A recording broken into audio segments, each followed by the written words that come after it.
पर्यावरण से संबंधित एमसीक्यू और पीवाईक्यू। तो रामसर समझौता संबंधित है, तो ये आर्द्रभूमि या वेटलैंड से संबंधित है। रामसर ईरान का एक शहर है और ये समझौता 1971 में हुआ था, जिसका उद्देश्य था आर्द्रभूमि का जो वेटलैंड होते हैं उसका संरक्षण करना। भारत में कितने बायोडायवर्सिटी हॉटस्पॉट हैं? तो भारत में कुल 4 बायोडायवर्सिटी हॉटस्पॉट हैं। कौन कौन? तो एक है हिमालय, दूसरा है वेस्टर्न घाट या पश्चिमी घाट, तीसरा है Indo Burma region, Indo Burma क्षेत्र, जिसमें भारत के उत्तर पूर्वी राज्य म्यांमार वगैरह भी शामिल है, चौथा है सुंडालैंड, सुंडालैंड में भारत के अंडमान निकोबार द्वीप समूह शामिल है। तो भारत में कुल 4 बायोडायवर्सिटी हॉटस्पॉट हैं: हिमालय, वेस्टर्न घाट, इंडो बर्मा रीजन और सुंडालैंड। सुंडालैंड में अंडमान निकोबार द्वीप के अलावा और अदर आइलैंड शामिल हैं। प्रोजेक्ट टाइगर की शुरुआत कब हुई? तो 1973 में हुई, बाघ परियोजना। ओजोन परत को क्षति पहुंचाने वाली गैस कौन सी है? तो क्लोरोफ्लोरोकार्बन है, बाकी सब ग्रीन हाउस गैस है। आईपीसीसी का मुख्यालय या हेड क्वार्टर कहाँ है? तो आईपीसीसी का अर्थ हुआ inter government panel on climate change. इसका मुख्यालय जेनेवा में है। 10% ऊर्जा का नियम किससे संबंधित है? तो खाद्य श्रृंखला फूड चेन से संबंधित। इसका मतलब क्या है? 10% ऊर्जा का नियम लिंडमैन ने दिया था, लिंडमैन। इसका मतलब है कि एक पोषी स्तर से दूसरे पोषी स्तर में केवल 10% ऊर्जा ही जाता है, 90% ऊर्जा का ह्रास हो जाता है। जैसे उत्पादक है पेड़ पौधे, उस पेड़ पौधे में 100 जूल ऊर्जा है, उसको प्राथमिक उपभोक्ता या शाकाहारी खाता है तो उसमें केवल 10 जूल यानी उसका 10% ही जाएगा, 90 जूल उसका ह्रास हो जाएगा, लॉस हो जाएगा। तो 10% ऊर्जा का नियम यही है, खाद्य श्रृंखला से संबंधित है। कौन सा ग्रीन हाउस गैस नहीं? इंपॉर्टेंट प्रश्न है। तो sulphur dioxide green house gas नहीं है। सल्फर डाइऑक्साइड का मुख्य सोर्स है जीवाश्म ईंधन का जलाना, खासकर कोयला को जब जलाया जाता है पावर प्लांट में जिससे एनर्जी उत्पन्न होती है, बिजली, तो उसी से ये निकलता है सल्फर डाइऑक्साइड। सल्फर डाइऑक्साइड को ग्रीन हाउस गैस नहीं माना जाता है। वाइल्ड लाइफ प्रोटेक्शन एक्ट या वन्यजीव संरक्षण अधिनियम भारत में लागू हुआ 1972 ईस्वी में। एल नीनो का प्रभाव मुख्यतः किस पर पड़ता है? तो वर्षा प्रणाली पर। जब भारत में एल नीनो उत्पन्न होता है तो मानसून की वर्षा कम होती है, और ला नीना जब होता है तो भारत में वर्षा अधिक होती है। भारत का पहला बायोस्फीयर रिजर्व कौन सा था? नीलगिरी, जो कि कर्नाटक, केरल और तमिलनाडु के संगम बॉर्डर पर है, तीनों के बॉर्डर पर, और ये 1986 में बना था।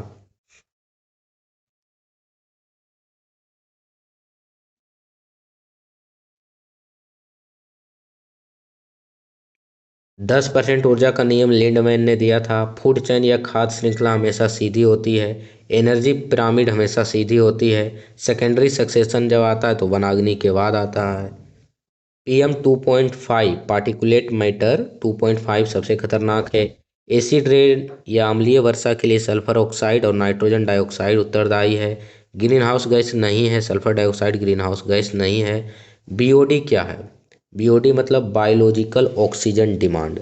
जिस जल में बायोलॉजिकल ऑक्सीजन डिमांड अधिक होता है वो प्रदूषित जल होता है, पोल्यूटेड वाटर। जिसमें कम होता है बीओडी वो स्वच्छ जल होता है। तो ये वाटर पोल्यूशन का इंडिकेटर है बीओडी। क्लाइमेट चेंज से संबंधित है।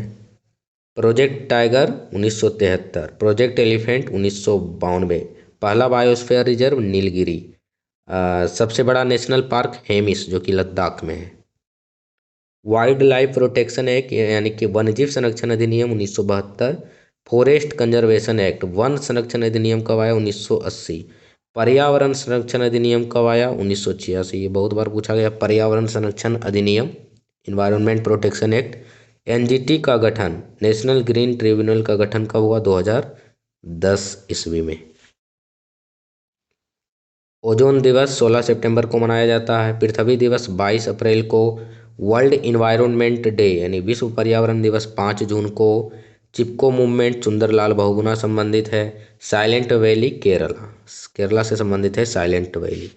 आर्द्रभूमि दिवस कब मनाया जाता है? 2 फरवरी को, वेटलैंड डे। एसिड रेन में मुख्यतः कौन सी गैस होती है? तो सल्फर के ऑक्साइड और नाइट्रोजन डाइऑक्साइड होते हैं अम्लीय वर्षा में। स्टॉकहोम सम्मेलन 1972 ये पहला वैश्विक पर्यावरण सम्मेलन था। फर्स्ट जो वर्ल्ड का पर्यावरण सम्मेलन है वो स्टॉकहोम सम्मेलन है जो 1972 में हुआ था। और इसी में 5 जून को विश्व पर्यावरण दिवस मनाने की घोषणा हुई थी। और यूनेप का गठन हुआ था, यूनाइटेड नेशनल इन्वायरमेंट प्रोग्राम की स्थापना हुई थी स्टॉकहोम सम्मेलन 1972। तो पीटी में पूछा जाता है कि स्टॉकहोम सम्मेलन कब हुआ? तो 1972 में हुआ। रामसर सम्मेलन 1971 में हुआ। रामसर क्या है? तो ईरान का एक शहर का नाम है रामसर, जो आर्द्रभूमि के संरक्षण से संबंधित था। मुख्यालय इसका ग्लैंड स्विट्जरलैंड था। भारत में 75 से प्लस रामसर साइट हैं।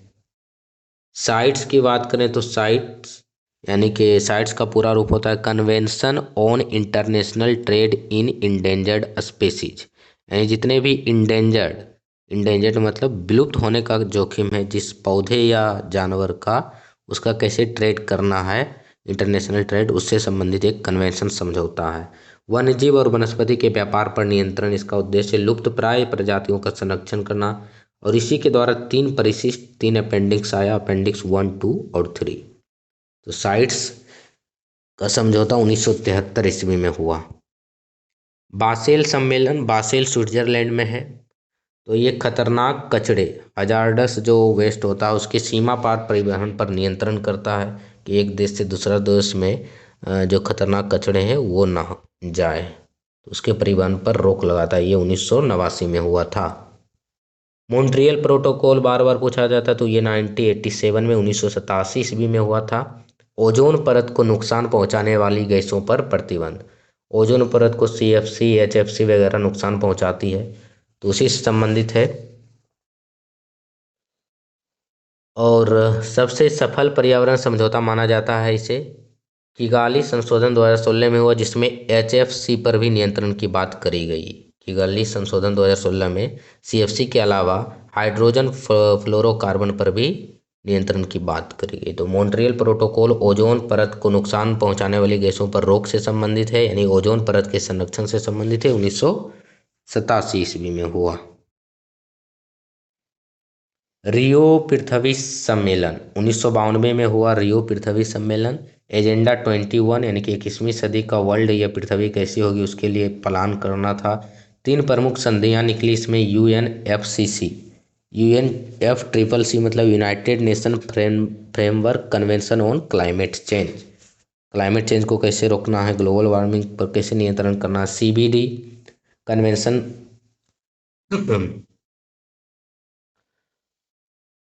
UNCCD में डेजर्ट से संबंधित है, मरुस्थलीकरण रोकना है इसका उद्देश्य।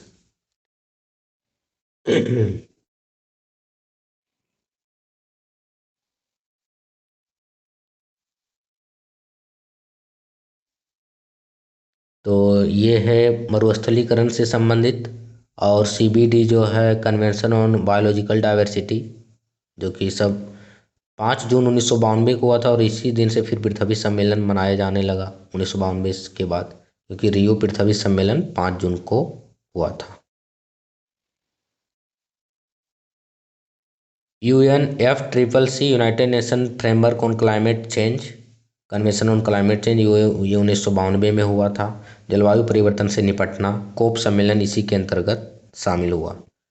क्योटो प्रोटोकॉल 1997 में हुआ। ग्रीन हाउस गैस उत्सर्जन में कटौती केवल विकसित देशों पर बाध्यता था। CDM क्लीन डेवलपमेंट मैकेनिज्म की शुरुआत हुई। पेरिस समझौता 2015 इंपॉर्टेंट है। तो वैश्विक तापमान वृद्धि इसमें लक्ष्य रखा गया था, 2 डिग्री सेल्सियस से नीचे रखने का लक्ष्य है। NDC नेशनली डिटरमाइंड कंट्रीब्यूशन की बात करी गई कि अलग अलग देश अपना अलग अलग लक्ष्य निर्धारित करेंगे कि कब तक वो नेट जीरो कार्बन एमिशन करेगा। तो भारत का लक्ष्य है कि 2070 तक जितना कार्बन एमिट करेगा उतना एब्जॉर्ब भी कर लेगा भारत 2070 तक। तो ये लक्ष्य है। जैव विविधता सम्मेलन 1992 में रियो पृथ्वी सम्मेलन का ही एक भाग है। नागाया प्रोटोकॉल इससे संबंधित है। UNCCD 1994 में हुआ। मरुस्थलीकरण रोकना इसका है उद्देश्य, भूमि क्षरण तटस्थता। मीनामाटा सम्मेलन 2013 पारा प्रदूषण पर नियंत्रण रखना इसका उद्देश्य है। भारत को UNFCCC में किस श्रेणी में रखा गया है? तो नॉन एनेक्स 1 में रखा गया है भारत को। क्योटो प्रोटोकॉल के अंतर्गत भारत को कौन सा लाभ मिला है? तो क्लीन डेवलपमेंट मैकेनिज्म CDM लाभ मिला है। जैव विविधता संरक्षण सम्मेलन CBD का मुख्य उद्देश्य नहीं है। तो परमाणु कचरा नियंत्रण नहीं है, बाकी सब इसका उद्देश्य है। पेरिस समझौते की विशेषता क्या है? तो इसकी विशेषता है bottom up approach. Bottom up approach मतलब इसमें रखा गया था कि सब देश अपने स्थिति और परिस्थिति के अनुसार अलग अलग टारगेट सेट करेंगे, कब तक वो जीरो एमिशन करेंगे। जैसे भारत का लक्ष्य है 2070 तक नेट जीरो कार्बन एमिशन, तो उसी को बोलते हैं बॉटम अप अप्रोच। स्वेच्छा से सभी देश अपनी स्थिति के अनुसार देखते हुए एक लक्ष्य निर्धारित करेंगे कार्बन एमिशन को लेकर। मरुस्थलीकरण से संबंधित अंतर्राष्ट्रीय संधि है D से डेजर्ट, तो इसको ऐसे UNCCD। कौन सी ग्रीन हाउस गैस है? Oxygen, nitrogen, carbon dioxide, organ है पूछा, तो carbon dioxide green house gas है, बाकी ग्रीन हाउस गैस नहीं है। सबसे अधिक ग्रीन हाउस गैस प्रभाव उत्पन्न करने वाली गैस जलवाष्प है। कौन सी ग्रीन हाउस गैस नहीं है? Sulphur dioxide green house gas नहीं है। मीथेन का मुख्य स्रोत है धान का खेत, दलदली भूमि। कौन निम्नलिखित में से किस ग्रीन हाउस गैस की ग्लोबल वार्मिंग पोटेंशियल सबसे अधिक होती है? तो सबसे अधिक यदि ऑप्शन में सल्फर हेक्साफ्लोराइड रहेगा तो वो होता है, यानी कि सल्फर हेक्साफ्लोराइड में हीट को एब्जॉर्ब करने की सबसे अधिक क्षमता होती है। यानी सल्फर हेक्साक्लोराइड यदि वायुमंडल में बढ़ती है तो ग्लोबल वार्मिंग बहुत तेजी से बढ़ेगा। CO2 का तो सबसे कम होता है ग्लोबल वार्मिंग पोटेंशियल, इसके बाद होता है CH4 मीथेन का, और सबसे अधिक SF6 का।